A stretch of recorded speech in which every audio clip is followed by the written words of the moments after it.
આપનું નામ? કૌશિકભાઈ સિંધુ. શું કહેશો કાકા, આ બાજુમાં જે કાગળિયા સાહેબ રહેતા હતા અને કેવડો પોસ્ટ છે શું એની હરકત? જુઓ ભાઈ, 95 વારની જગ્યામાં પહેલી વાત તો પહેલો જ એનો ગુનો એ છે, 95 વારની જગ્યામાં 5 માળનું મકાન ખડકી દીધું. હવે પોતે ક્યાંય ગેરકાયદેસર બાંધકામ થતું હોય તેના પાડવાના અધિકારી છે, એ પોતે જ ગેરકાયદેસર ખડકી દીધું.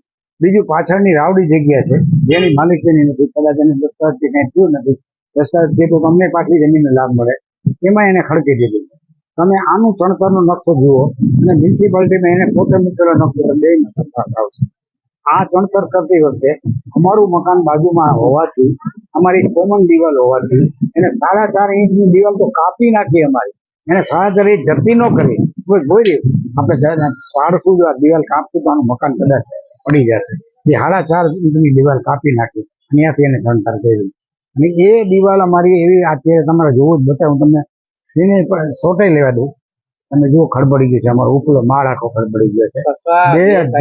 ગેરકાયદેસર ખડકી નાખે છે, પછી ત્યાંથી પૈસા લેવામાં આવે છે, એને કઈ રીતે છે?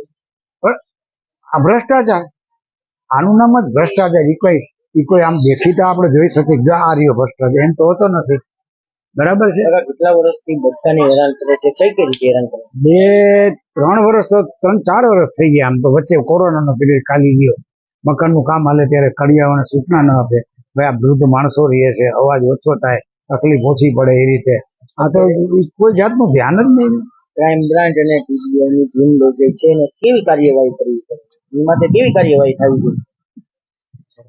હું તમને કહું, આ સત્તા વાહકો છે, ધીમું કરે. 1 મિનિટ ટીવી ધીમું કરો. સત્તા વાહકો છે, ભ્રષ્ટાચાર તો થાય, થતો જ હોય. અને શું ભ્રષ્ટાચાર એટલે શું આપણે સમજી શકીએ છીએ.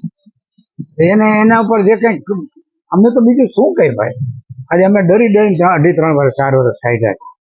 અને આજની તારીખમાં એ આટલો મોટો સત્તા ભાગ હોતા અહીં ગમે ત્યારે ગાડી કરી છે. અહીંયા એના બીજા સગારીએ છે, અહીં છોકરી એને ભાડે આપેલું છે 11 મિનિટ, બરાબર હોસ્ટેલ છે, એના વાહનો ને આ ને બોલી ન કેટલીક વાર આપણે કેવું કાંઈ ધ્યાન જ ન દે ને, કાંઈ ધ્યાન ન દે.